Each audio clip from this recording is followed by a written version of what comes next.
Esto es Las Sentencias a Debate. Hoy analizaremos el asunto en el que se ampliaron sanciones a los creadores de la serie El populismo en América Latina. Acompáñenme a verlo.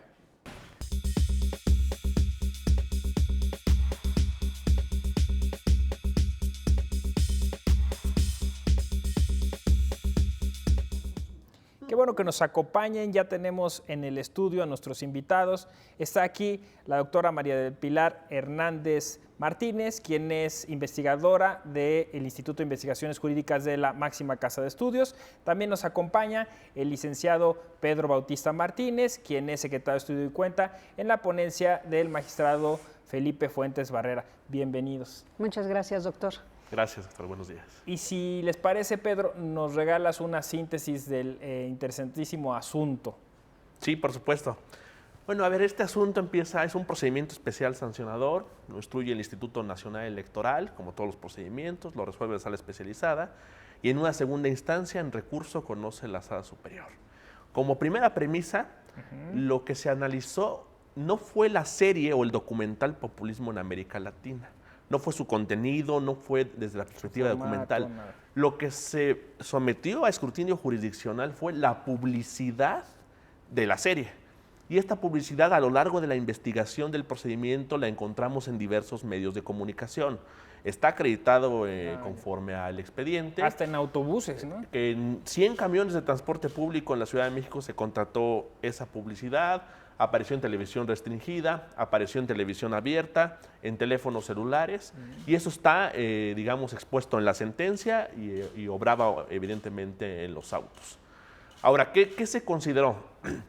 Se consideró que hubo una estrategia publicitaria de esta serie Populismo en América Latina, pero en realidad no difundían o publicitaban la serie, y por dos grandes razones.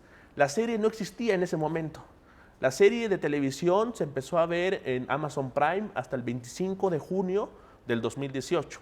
Y la propaganda la encontramos en los meses de abril y de mayo, antes de la serie, en plena campaña electoral.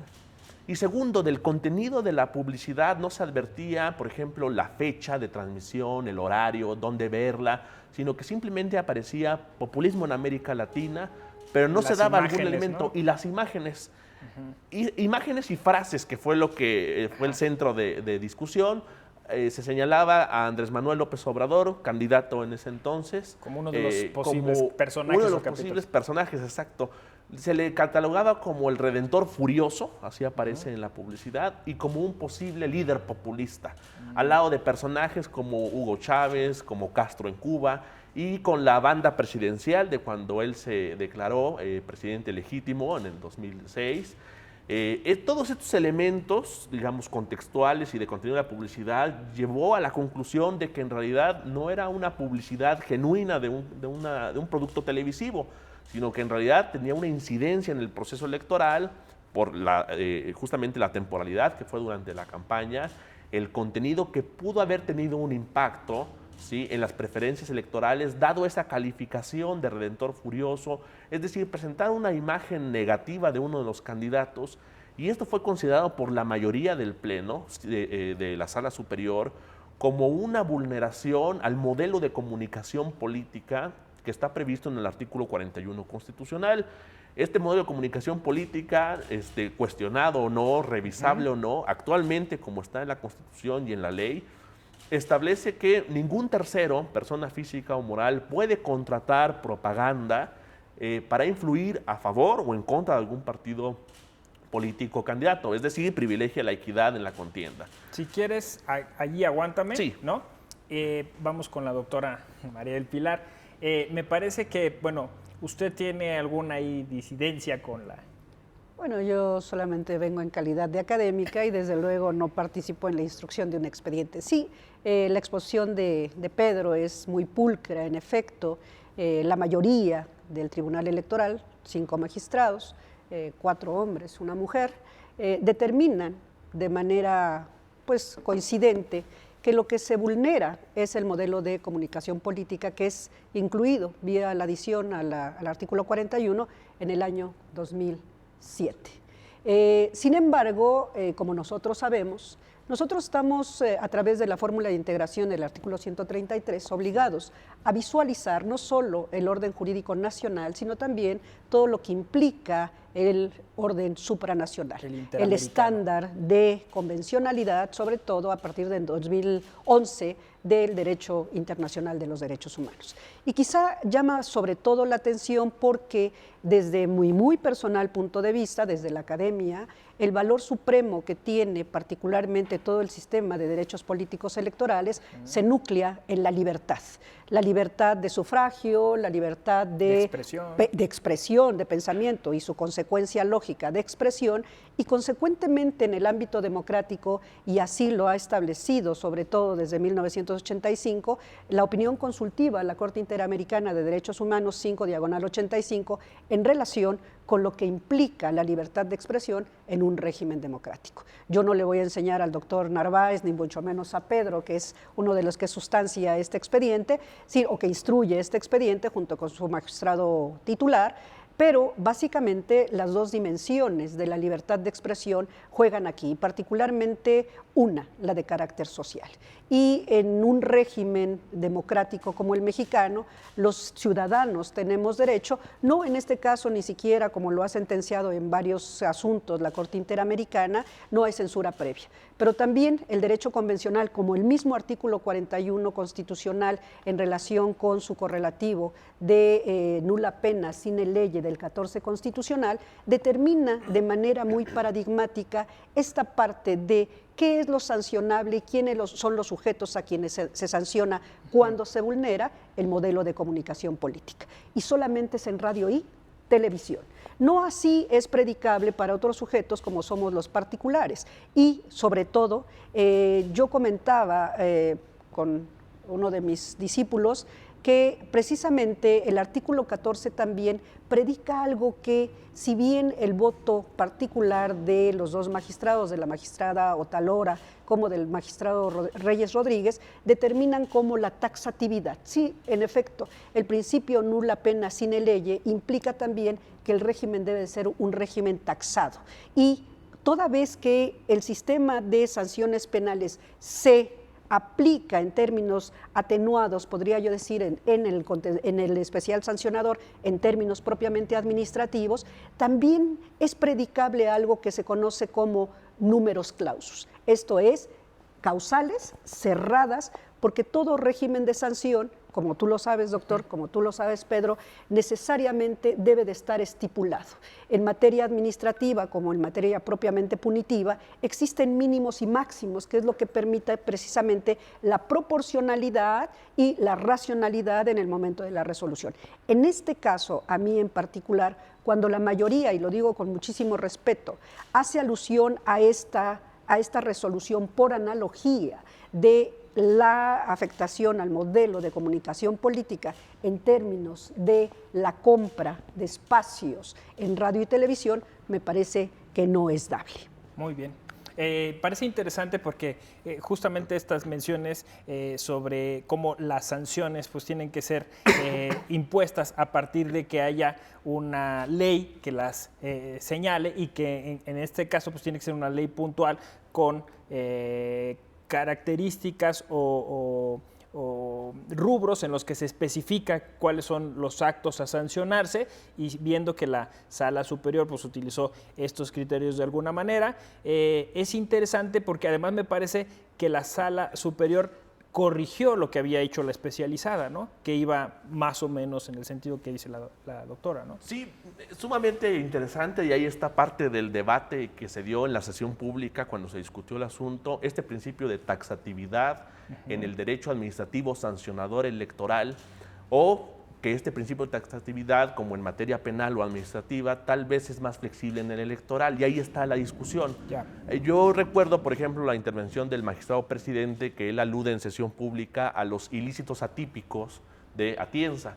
En esta doctrina, bueno, o al menos como se expone en la sesión pública, pues se hace referencia a que esta flexibilidad, digamos, de la taxatividad en materia electoral, ¿por qué? Porque lo que se trata de tutelar o de proteger son principios constitucionales y no reglas como tal. Es decir, puede haber infracción o vulneración de ciertos principios como la equidad, como la imparcialidad, pero que no necesariamente está descrita la conducta en un tipo administrativo o de carácter electoral.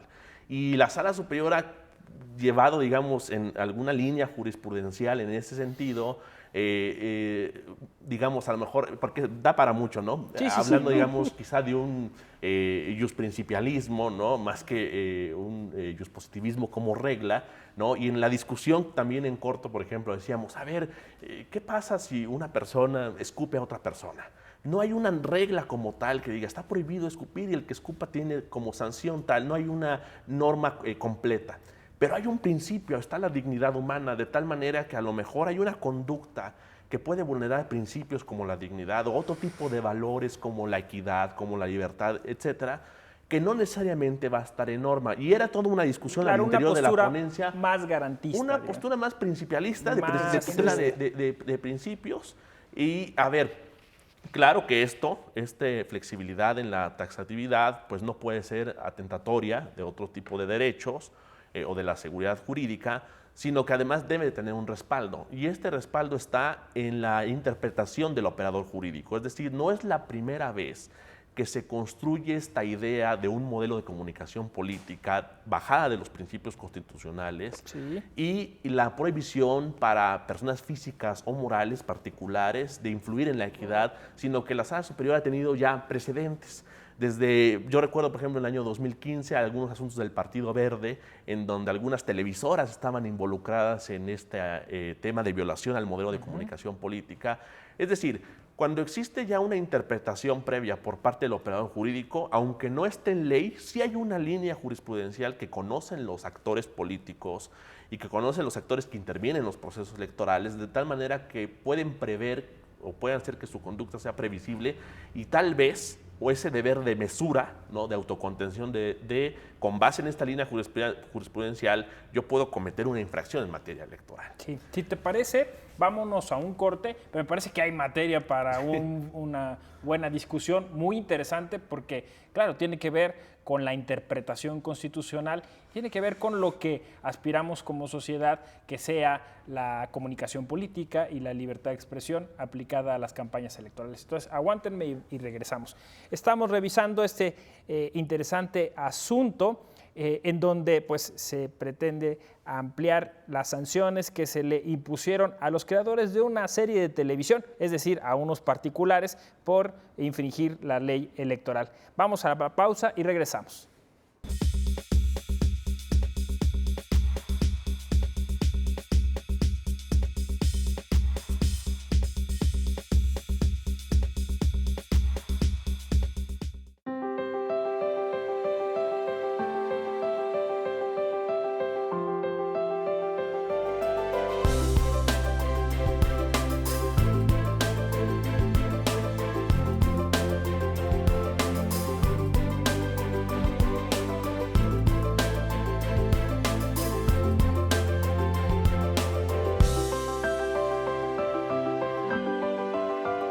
Tribunal Electoral del Poder Judicial de la Federación.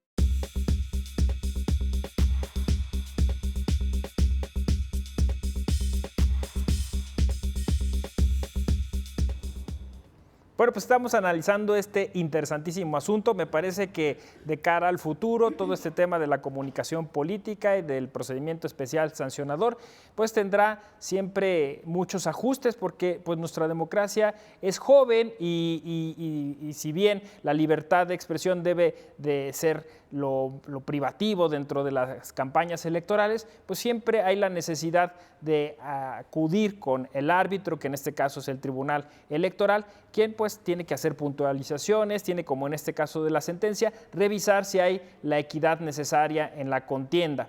María del Pilar. Gracias, doctor.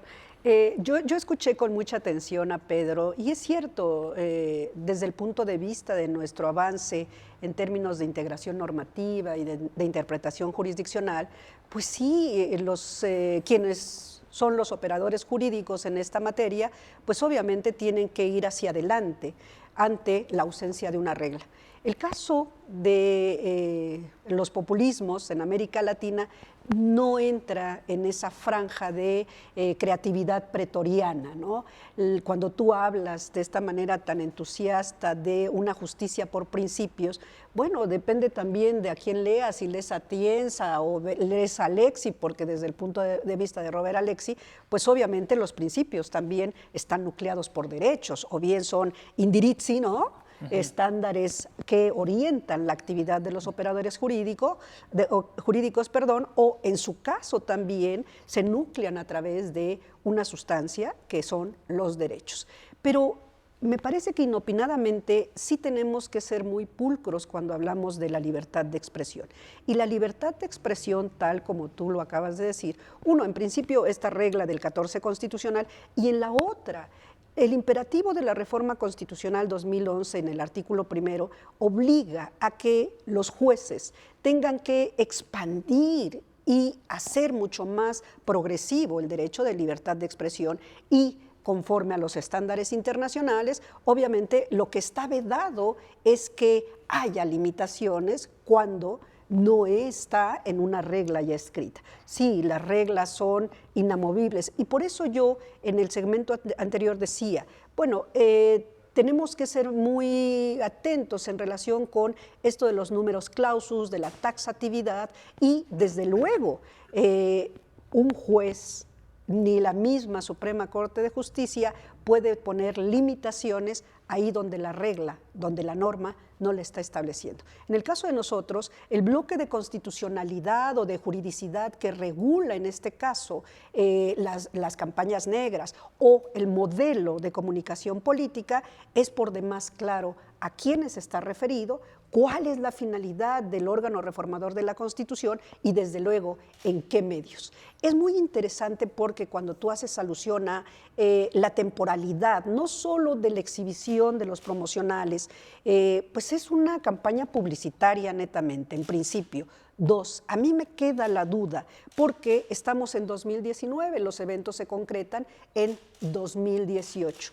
El procedimiento especial sancionador está diseñado desde la reforma 2007, como nosotros lo sabemos, para que sea sumamente expedito y que precisamente que esos daños que se dan hic et nunc, ahí y en ese momento, sean detenidos para que no causen un daño que trascienda verdaderamente a uno de los principios, la equidad en la contienda. Y que hay algo que yo comentaba, como lo escuchaste, doctor Narváez, con Pedro, el criterio de que sea determinante cualitativamente hasta qué punto la difusión, en principio, de los promos en los autobuses, en 100 autobuses. 2, la exposición del documental en televisión cerrada. Y 3, el caso del noticiero de Imagen Noticias, particularmente en la voz de Ciro Gómez Leiva, y la entrevista que incluso le hace a al señor Mata en relación con el documental, obviamente también me causa una serie de dudas en relación con el factor de ser determinante. Doctor, muchas gracias. Yo estaba justo pensando eso, ¿no? Me parece que el derecho electoral, además, en algunos casos es hasta vanguardista, porque en este caso, pues si bien no hay sanciones a un particular, siempre entendemos que justo en el derecho electoral los particulares tienen una responsabilidad mayor, ¿no? Y incluso el concepto de autoridad se extiende para casos en los que durante el proceso algunos particulares asumen ciertas responsabilidades de cara a esos campañas, a esos procesos electorales. Pedro. Sí, de manera muy puntual, sí. Tenemos poco tiempo. A ver, en el tema de libertad de expresión, solamente puntualizar que no se determinó una responsabilidad, por ejemplo, por parte del periodista Ciro Gómez Leiva y de Cadena 3, que es la televisora, sino de personas físicas y de morales, y que desde el punto de vista técnico de la sentencia no se habló de libertad de expresión, sino de publicidad, y se hizo una diferencia. Sí, de comunicación política, de comunicación política, ¿no? Otro aspecto es esto de la finalidad de los procedimientos especiales sancionadores.